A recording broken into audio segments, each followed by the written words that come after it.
Medical സ്റ്റോറിന്റെ പ്രവർത്തനം നിർത്തിച്ചതിനെതിരെ ആലുവയിൽ 2020യുടെ പ്രതിഷേധം. 2020യുടെ ഭക്ഷ്യസുരക്ഷാ മാർക്കറ്റിലെ മെഡിക്കൽ സ്റ്റോറിന്റെ പ്രവർത്തനമാണ് തെരഞ്ഞെടുപ്പ് കമ്മീഷൻ ഇടപെട്ട് നിർത്തിച്ചത്. തെറ്റായ വിവരം നൽകി പ്രാദേശിക CPM നേതൃത്വവും ശ്രീനിജൻ MLAയുമാണ് ഇതിന് പിന്നിൽ പ്രവർത്തിച്ചതെന്ന് 2020 ആരോപിച്ചു. ആലുവ റെയിൽവേ സ്റ്റേഷൻ മൈതാനിയിൽ നടന്ന പ്രതിഷേധ സമരം 2020 ആലുവ നിയോജക മണ്ഡലം പ്രസിഡന്റ് ജോസ് മാവേലി ഉദ്ഘാടനം ചെയ്തു. പാവപ്പെട്ട ജനങ്ങൾക്കും സാധാരണക്കാർക്കും മുഴുവൻ ജനങ്ങൾക്കും തന്നെ ഉപകാരപ്രദമായ അവരുടെ ജീവിതം നല്ല രീതിയിൽ കൊണ്ടുനടത്തുന്നതിന് വേണ്ടി സന്തോഷവും സമാധാനവും ആരോഗ്യവും കാത്തു പരിപാലിക്കുന്നതിന് വേണ്ടി മുന്നേറിക്കൊണ്ടിരിക്കുന്ന 2020യെയാണ് ഇന്നിപ്പോൾ ഒരു കൂട്ടം ഗുണ്ടായുസം നടത്തുന്ന രാഷ്ട്രീയ പാർട്ടി നേതാക്കൾ ഇറക്കി തിരിച്ചിരിക്കുന്നത്. അവർ പറയുന്നു 2020യുടെ ഭക്ഷ്യസുരക്ഷ നടപ്പിലാക്കിയപ്പോൾ അതിവിടെ വേണ്ട എന്നാണ്. എന്നാൽ എന്താണ് ഇവിടെ സർക്കാർ ചെയ്തത്?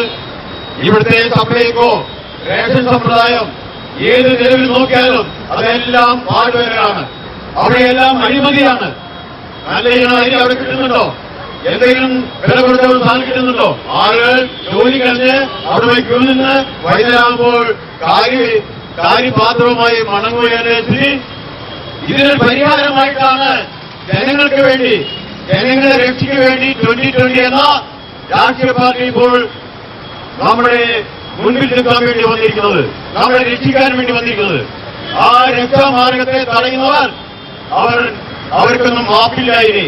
ജനങ്ങൾ ഒന്നാകെ ജനഹൃദയത്തിൽ 2020 ഏറ്റുകഴിഞ്ഞു. നിർധനരായ രോഗികൾക്ക് 80% വരെ വിലക്കുറവിൽ മരുന്ന് ലഭിക്കുന്ന സാഹചര്യം രാഷ്ട്രീയ തിമിരം ബാധിച്ച ചിലർ തടയുകയായിരുന്നുവെന്ന് ജോസ് മാവേലി കുറ്റപ്പെടുത്തി. ഇതുകൊണ്ടൊന്നും 2020യെ ഇല്ലാതാക്കാനാവില്ലെന്നും അദ്ദേഹം പറഞ്ഞു. മറ്റ് നേതാക്കളായ സനകൻ, സന്തോഷ് മാത്യു, റൈജു, ധാത്രി ടീച്ചർ, ഗ്രേസി ഇട്ടൂപ്പ് തുടങ്ങിയവരും സംസാരിച്ചു.